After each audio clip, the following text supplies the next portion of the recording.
Bismillahirrahmanirrahim.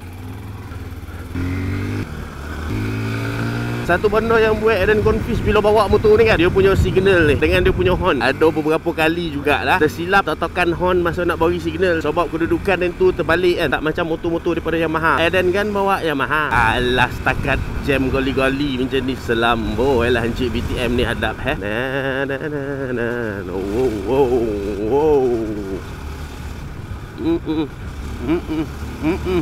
Yeah, mantap. Tumpang lalu, mantap.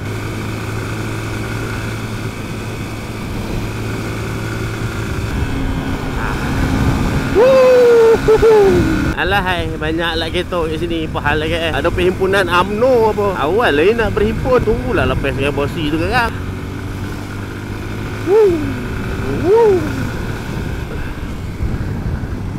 Luas pemandangan dah tak ada ubek.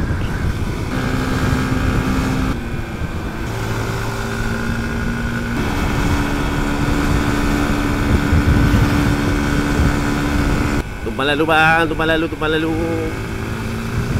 Terima kasih di atas kerjasama yang telah diberi kan. Moga dipermudahkan urusan abang untuk hari ni. Tumpang lalu bang, tumpang lalu. Hai, tak diberi Moga disusahkan urusan abang hari ni. Hai, tak baik, tarik balik.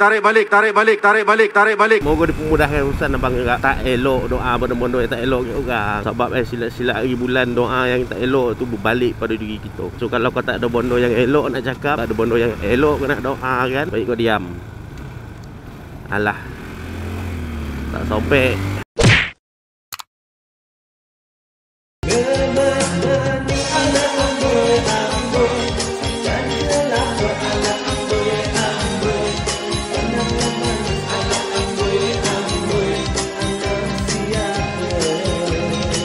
Okay guys, so ini antara barang-barang yang aku selalu guna dalam aku punya video. So kalau kata korang berminat untuk beli, korang klik aja dekat beg kuning tu. Okay?